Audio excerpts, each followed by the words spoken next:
Your brain is the powerhouse behind your life. On this podcast, we explore strategies to strengthen your connections, build resilience, and navigate life's ups and downs with a focus on brain health. Discover how understanding and caring for your brain can transform your relationships and empower you to face any challenge with confidence. Get ready to brain it on.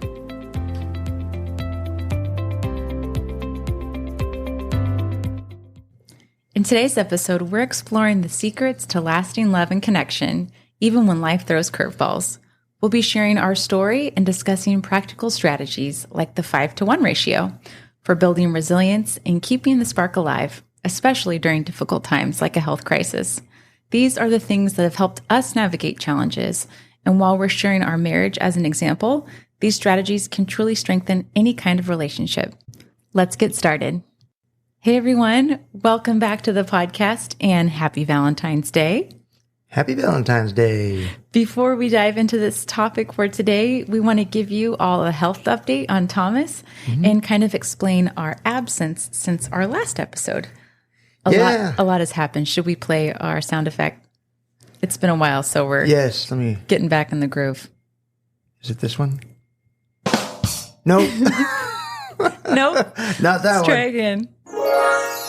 There it is. Health highlights. That's how we know it's time for health highlights. Okay. Yeah, it's been a whirlwind.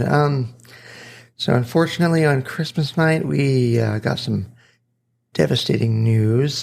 Turns out my cancer returned, but this time it was in my cerebral spinal fluid. And it's called central nervous system leukemia. It was super scary, and I took it harder, I think, than my initial diagnosis. It felt like so unexpected and just a setback we were anticipating, right? Right, exactly. Because I felt like everything was going so well, and to hear that, how my uncle so eloquently put it, ain't that a kick in the beans? We had just texted our families about the news, and Thomas's uncle on his dad's side texted back saying what Thomas just said, and it gave us a really good laugh. I think that was our first laugh that we had since getting the bad news, so it was a nice thing. Thank you, Uncle Kevin. Uncle Kevin? No, Uncle Rob. He has lots of uncles. It was really defeating, I would say. It was really scary. Yeah. And we have a future episode where we're going to talk more about how our faith really sustained us through the fear and uncertainty that came with this cancer relapse. And we'll dive more into that, the emotional side of things, the fact that it came on Christmas night, and how we really coped and made it through those early days is the topic of a future episode. I think I was having foreboding joy, or you could tell I was feeling a little overwhelmed about the relapse of the cancer. Yeah. And you're like, you know what, babe? We're starting this radiation. I think we just came back from a consult about the radiation treatment you're going to be on. Right. And you said, let's just tell my cancer and my spinal fluid, party's over, boys. It's time for radiation. So little things like that have just kind of made us laugh and helped us get through something like this. Yeah.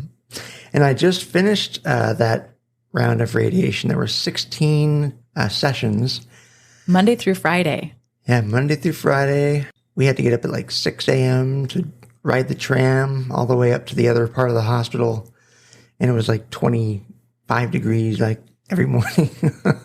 But it kind of became a nostalgic start to our day, to be honest. We had a little routine. Yes. We'd get coffee up at the little cafe thing. And see the sunrise as we went up the mountain. It was beautiful. Yeah. We wore our N95s because, at least on the ascent, for the morning, there would be a lot of nurses and medical people packed in like sardines. Oh my gosh. There must not be like a maximum limit, because they would have reached it. The aerial sky tram. Shoulder to shoulder. And his doctor said as long as his neutrophils were above 500, it was okay for us to be in that setting because we were like avoiding everything else. But we made it up the hill all 16 times. All 16. And it was really awesome. Your mom came to be here with us, and she went with us to a lot of those. I think 14 of those treatments she was there, riding the train with us. So she's a trooper, man. Julie is wonderful. So shout out to Julie for being there with us. Definitely. And we are celebrating. So this past Wednesday was Thomas's final day of radiation, like he mentioned.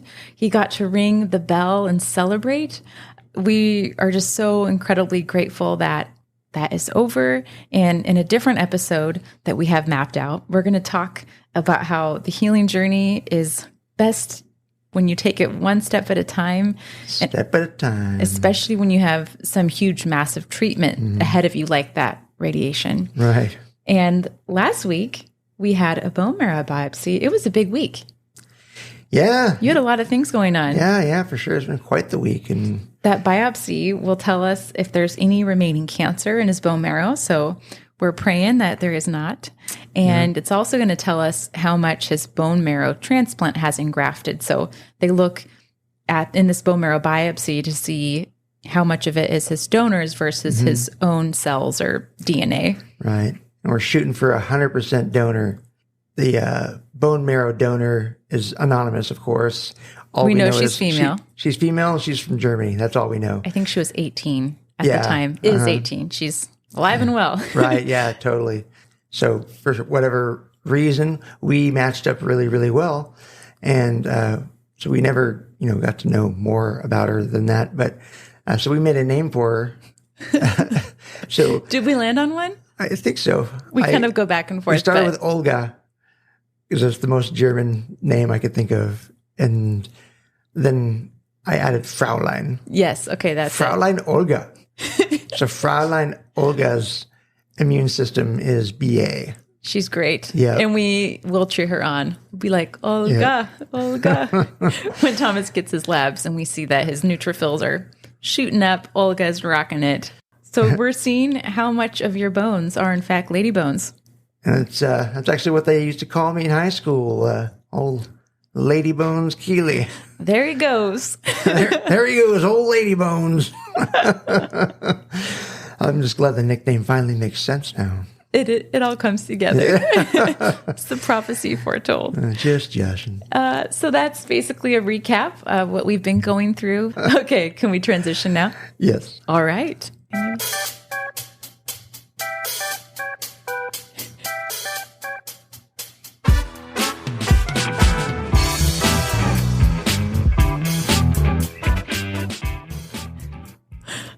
Nice. We're still working on that next sound, but we'll go with it. I like that transition music. Heck yeah. So happy Valentine's Day. At the time of this recording, it's actually the day after Valentine's Day. We were going to record yesterday on Valentine's Day itself, but you were not feeling awesome. So radiation really is not great for your digestive tract. You weren't feeling awesome, but we're back. Nothing can stop us now. Nothing can stop us now. That's a shout out to Mickey and Minnie's Runaway Railway. If you know, you know. Yeah, it's a ride over in Florida and Disney World. Disneyland has it too now. Oh, Disneyland has it too? They do. West Coast. It's really an impressive ride. It's fantastic. To be honest, I'm amazed at the special effects and stuff. All that to say is that nothing's going to stop us finishing this episode. Nope. So we're going to be talking about something that's crucial for maintaining strong relationships, really, especially during difficult time periods. John Gottman is a researcher who I have nerded out over many a time, and he researches the balance of positive and negative interactions among partnerships, among people who are married.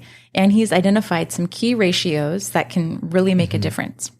Yeah, exactly. Gottman's work studying thousands of couples actually reveals that during conflict, the magic ratio is 5-1. 5-1. What does that mean? That means for every one negative interaction during an argument, like criticism, defensiveness, contempt, or stonewalling. And like stonewalling as in emotionally shutting down, right? Not responding. Okay. So for every one of those, you need at least 5 positive interactions to balance it out and repair the relationship. And so that's the 5-1 ratio. And seems like it's essential for navigating conflict constructively, or it's a really good way to. Super helpful. Yeah. To have that helpful. ratio. Yeah. And in Gottman's research, it's not just about conflict. his research also suggests a broader ratio for overall relationship well-being. So for your partner to truly feel loved, respected, and appreciated, you actually need a higher ratio of positive to negative interactions in your everyday interactions.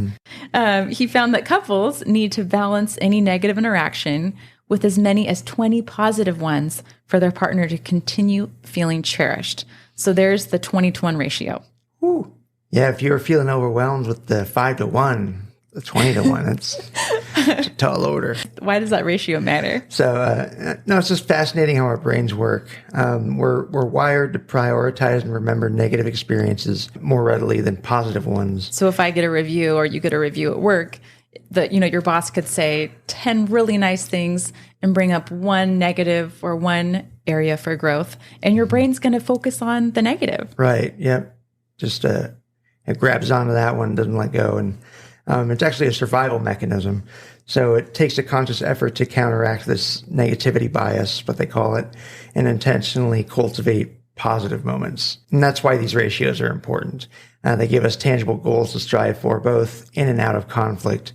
And of course, when you're in the heat of it, it's tough to, hit the brakes and jump into like positive interactions straight out of a negative one. But taking time to let your glitter settle. So we have these little brain models, and you shake it up. It's kind of like a snow globe, and all those little pieces of glitter kind of represent your stress hormones.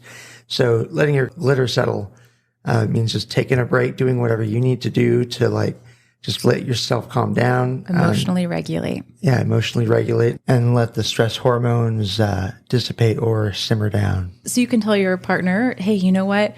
I really want to solve this problem. I want to keep working this out with you, but I need a little break to, emotionally regulate, or I need to step out and just collect my thoughts. But I want to come back. 20 minutes. Can we keep talking about this? And there's actually some science behind that 20-minute time frame. The brain actually needs time to metabolize cortisol, the stress hormone, and that they call it the neurobiological average amount of time it takes for that cortisol to dissipate and for you to get back into that critical thinking part of your brain is about 20 minutes. And they actually did a study with the Gottman Institute that discovered just a 20-minute break in which couples stopped talking and just read magazines as their heart rates returned to a baseline, dramatically changed the discussion so that people had access to their sense of humor and affection and could more positively solve problems and conflict. So that's something that all of us can do. If you find yourself either stonewalling or you just feel a little bit upset during a conflict and you feel like, I'm not able to solve this or act in a way that is in alignment with my values, or that's maintaining that more positive spin or positive orientation as you're facing a problem, you can ask for a break, just say what you need, read a magazine like they did in the research, or go on a walk. That's something that really helps me. Walking is metabolizing that cortisol, journaling, drawing, whatever it is that gives your brain some time to settle and then come back to that problem. Another tip that Thomas and I have found is to stay on the same page. You're on the same team. Don't make people the problem. Allow the problem to be the problem and try to be on the same page as you navigate that together and as you solve it together. You're on the same team and you both have the common goal of having unity and of flourishing in your relationship. So being on the same team and taking breaks are good. Also, when it talks about this 5-to-1 ratio, one of the positives could literally just be nodding your head and being like, oh, that makes sense. So if you're in a conflict with your partner or anyone really, and they're sharing their perspective, you don't have to really agree with everything they're saying, but you can say, I understand why you feel that way. Or, that makes sense that you feel this way. You're not necessarily agreeing that feeling or that perspective is in alignment with yours, but you're just saying, okay, that makes sense. This is where you're coming from. Exactly. Making them feel felt. Everyone just wants to feel felt and understood.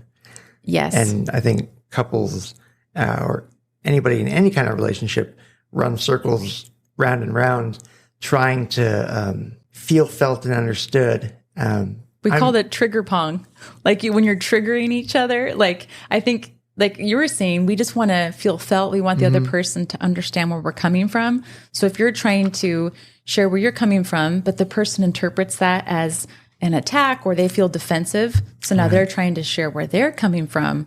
If either party doesn't pause and acknowledge, oh, okay, so this is how you felt, then it's almost like the other person's brain wants to continue to make the case as to why they're feeling that way or as to why that value isn't being honored.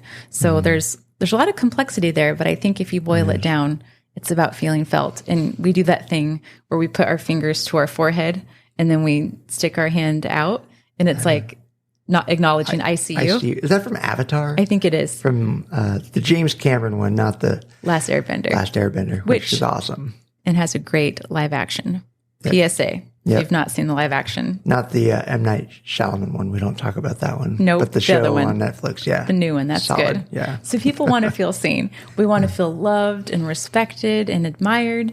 And we want to feel seen inside and outside of conflict. Right.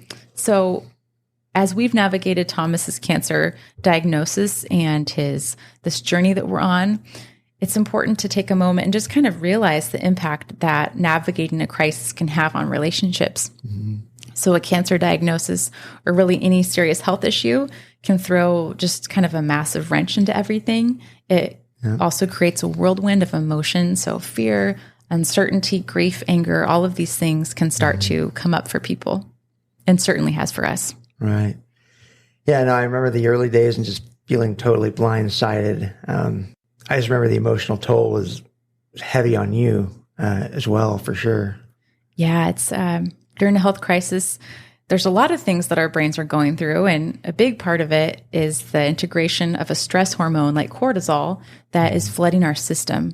So cortisol can make us more reactive, irritable, and less able to communicate effectively. So maybe in the past, if you would have had a little conflict and been able to share where you're coming from, acknowledge the other person's perspective, and move on, when you have cortisol in your system and when you have a lot of stress because you're in a crisis, you are a lot less able to communicate effectively. So that your ratio might start to go up. You might have more negatives to positives because your brain is under a lot of stress. It can also affect our ability to experience joy and connection.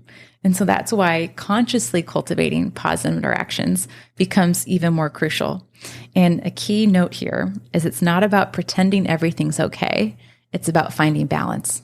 So it's not toxic positivity. Thank you.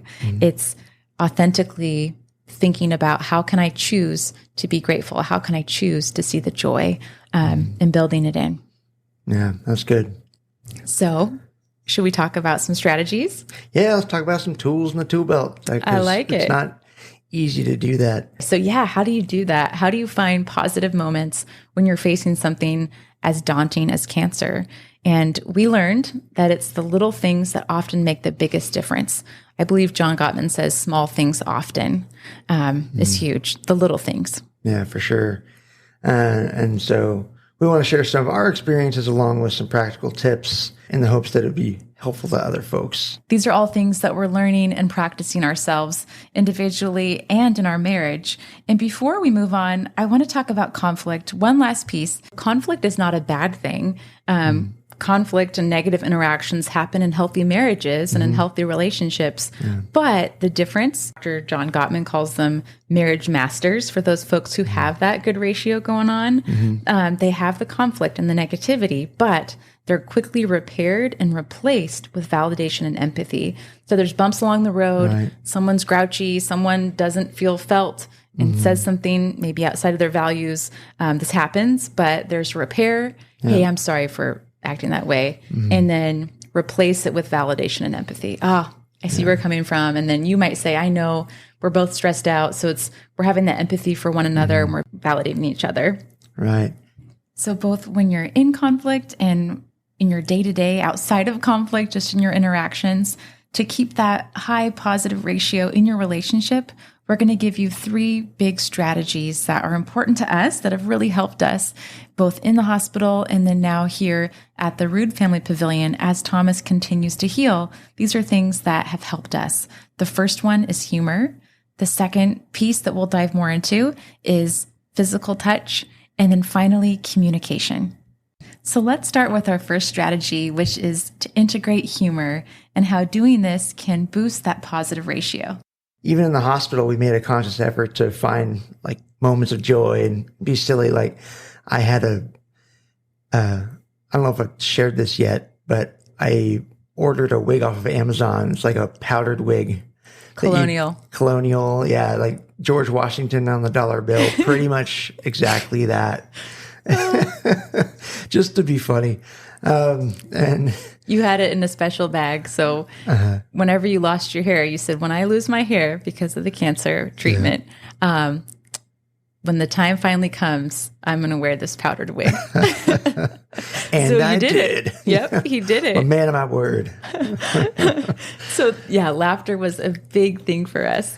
We watch like comedians on YouTube and share funny memes with each other, or reminisce about, silly things we've done or that have happened to us in our lives. It was a huge tool in our 5-to-1 ratio efforts. So sitting down and watching a funny video, Cats or SNL or whatever it is that you like to watch, even just the two of you sitting next to each other and laughing, that is going towards your positive ratio. Yeah.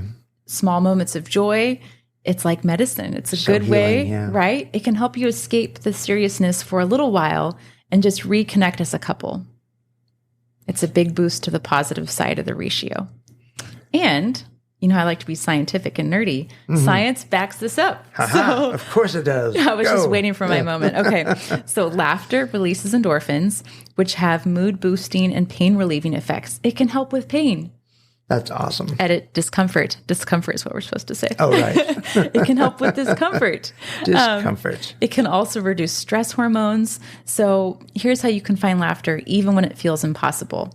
So have some kind of humor stash or, a list of funny movies, TV shows, comedians that you both enjoy. So when it's like, okay, things are getting intense, it's time to put The Office on. Yep, that was our go-to. Yeah. Yep, we watched The Office, the Superfan episodes, which is worth the Peacock subscription, right? Was it Peacock? It is, yeah, Peacock. Single-handedly the reason why we have that subscription. Yep, worth every. Also, another funny thing, I just love the nurses at OHSU on 13 and 14K.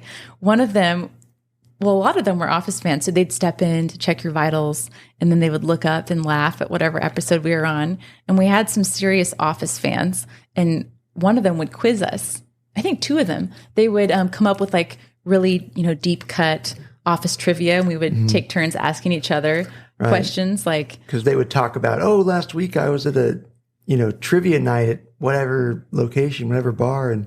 Office trivia. It was all Office trivia, and... We need to do this. Yeah. We don't drink, but it would be super fun to do that. So I think we're definitely going to hit it up sometime. Yes. But continue what you're saying. Sorry. Yeah. So them doing Office trivia with us and us laughing about it, that is something that is really helpful for your brain. Scheduling fun breaks, even in the hospital, like a little short break for a lighthearted activity can be huge. I know we'd take breaks on the 14th floor in the family room. We'd walk down the hallway to get out and have a little fun. We tried to do puzzles. For some people, puzzles would be a fun break. Right. Yeah, we went into the family room and found this really cool Freddie Mercury puzzle. And that, we dumped it out. And we're like, all right, let's do this.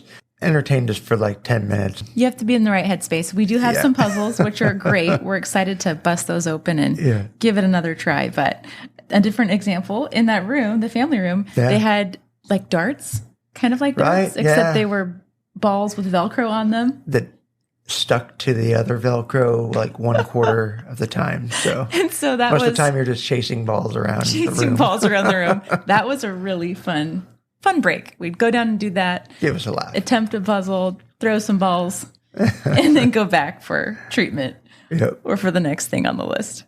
Another way to increase the positivity ratio with humor is to find humor in the everyday, look for the absurd or funny moments that will inevitably arrive, even if there's a difficult situation. And there are ways to intentionally add positives to the 5-to-1 ratio. These are just some examples of it. We had an IV poll. You did rather, and we called it Ivan. I think Ivan, the IV poll. I think so. And whenever we would be like having a serious talk or we would be recording one of our episodes, Ivan would start making these loud sounds. Right. Start beeping because it's occluded or the medication's done infusing or whatever. Yeah. So we would pretend that the beeping was like censoring what we were saying. Other times we would just laugh about it or, make up silly scenarios. So humor and laughter are huge. Yeah. Let's go on to tip number 2, physical touch. So physical touch was huge for us. And it sounds simple, but we realized that there were times when we gone days without connecting physically, like without holding hands or touching each other just because of the hospital environment, which we makes lived there sense. for like 30 days or so. That's how long we were in the hospital for. Yeah. But that was a small thing that made a huge difference in our connection and the positive side of the 5-to-1 ratio for sure. Yes, because, hospital beds, they're not exactly conducive to cuddling. But we made it work. We did. When we realized that we were not, touching enough, not having that physical connection enough, we realized like, holy cow, we need to start, cuddling, sitting with one another in the hospital bed, watching TV. There were nights when we would sleep together in the hospital bed for a few hours until, maybe it was time for them to draw your midnight labs. And then I would go back to my little couch bed. Little couch bed thing. I think we startled a lot of nurses who would come in the middle of the night to like get your arm to sneakily draw labs. They're used to doing that. And then they would like tap your shoulder and you'd roll over and there'd be like 2 people. They'd be like, whoa. Yeah. Or they'd be like, is she the patient? Right. Yeah. I'm sure they're not used to that. Yeah. They knew it was My Thomas. patients are multiplying. Yeah. But yeah, so again, hospital beds aren't conducive to cuddling, but physical touch is a fundamental human need, and it becomes even more important during times of stress. And it's not just about feeling close. There's real science behind it. So oxytocin, often called the love hormone, is released during physical touch, which promotes feelings of bonding, trust, and connection. It actually counteracts the effects of stress hormones and strengthens attachment. So how can we prioritize it, especially when things get tough? That's the important question for us to ask ourselves. Yeah, we found even little things helped, like hand holding is powerful, even if cuddling isn't possible. If you don't want a spoon in your hospital bed, that's fair. Yep. That was one of the reasons why we laughed a lot. Whenever I would join you in the hospital bed, sometimes nurses would come in and they'd just start laughing because it's just not common to see that as much. So what's funny is that we felt like we were doing something almost wrong, like we got busted or something. Like, oh my gosh. So we're literally just laying there. We're just laying there in our clothes. And, so a double whammy. We had the laughter and we had physical touch. So she said hand holding. That's an important thing to do. And we also started incorporating mini cuddles or just taking advantage of any opportunity for brief moments of physical closeness like that.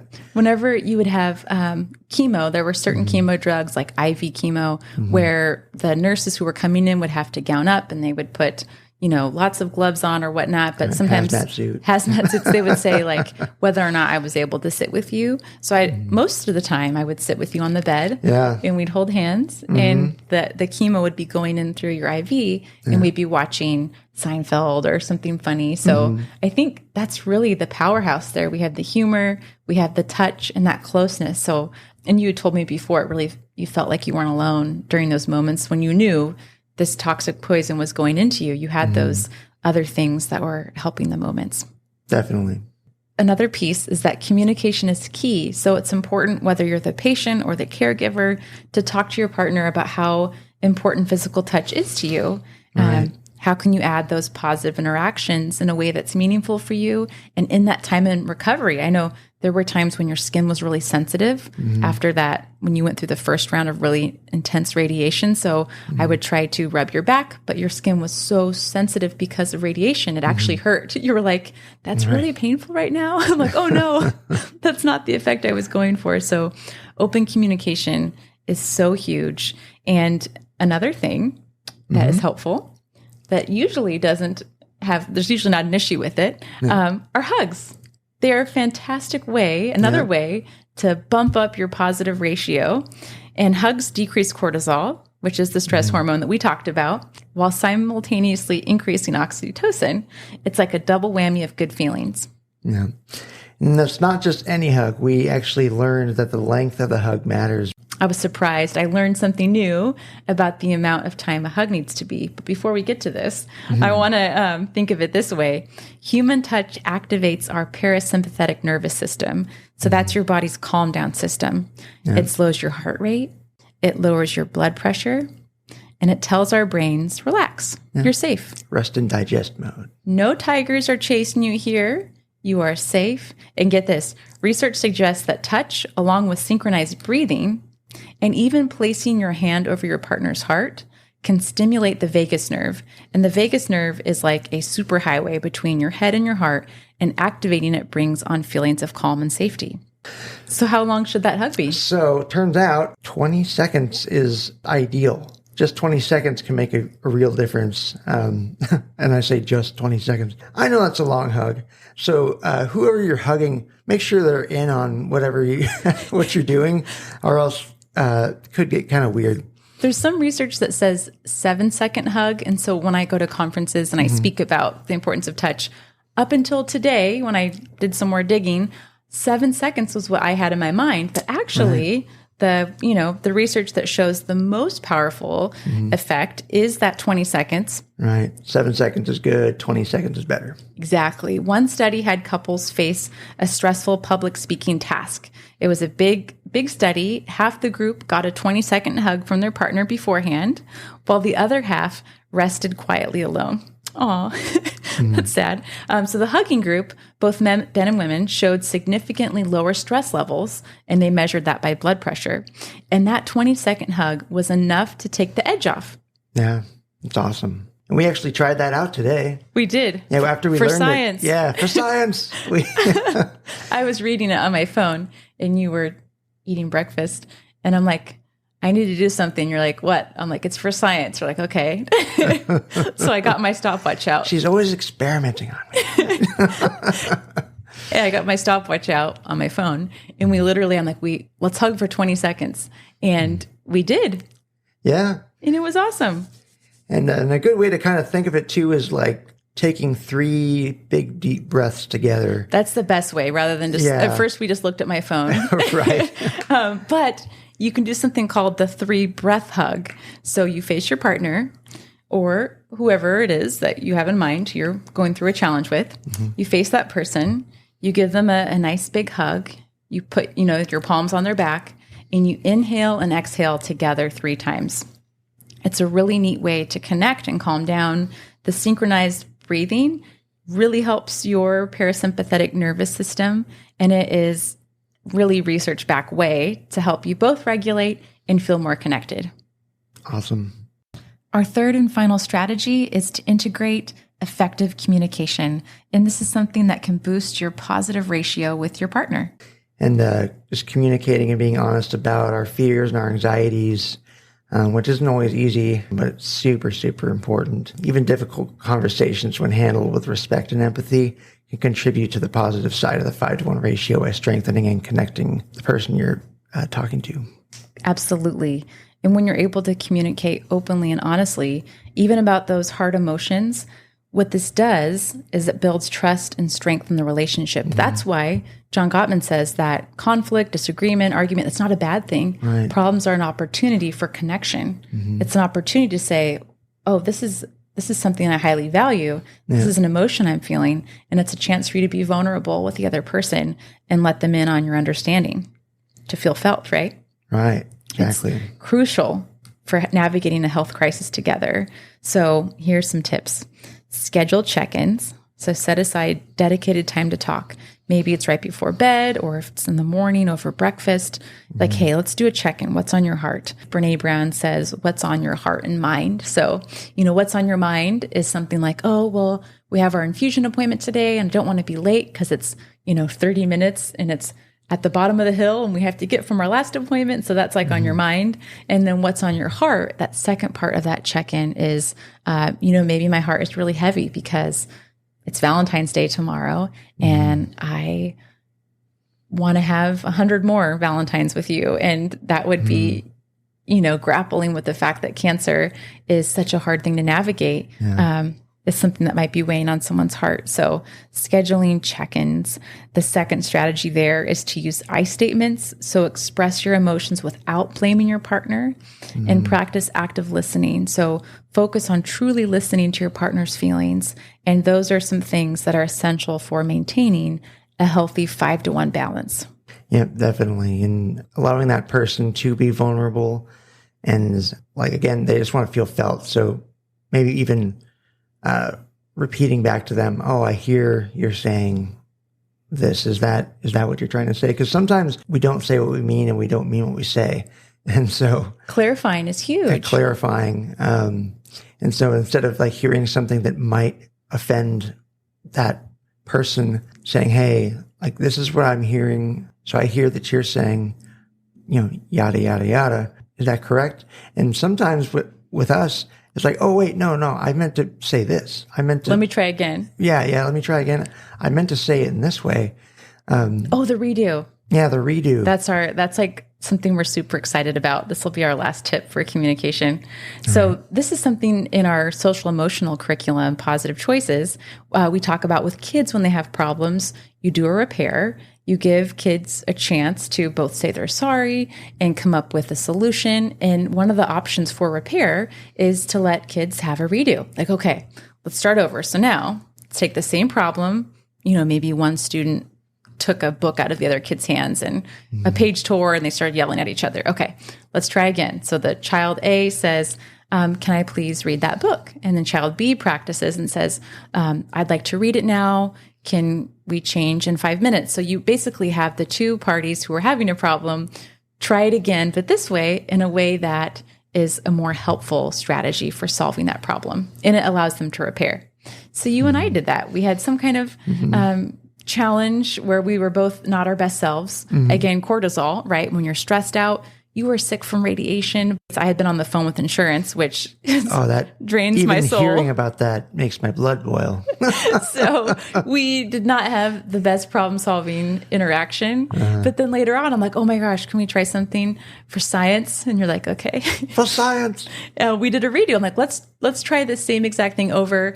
I'm going to share my needs and how I wanted to feel felt. And now that you know where I was really coming from, let's do it again. And it might seem silly, but it was actually helpful, right? Oh, super helpful. It lets you redeem yourself, basically. Right. Do-over.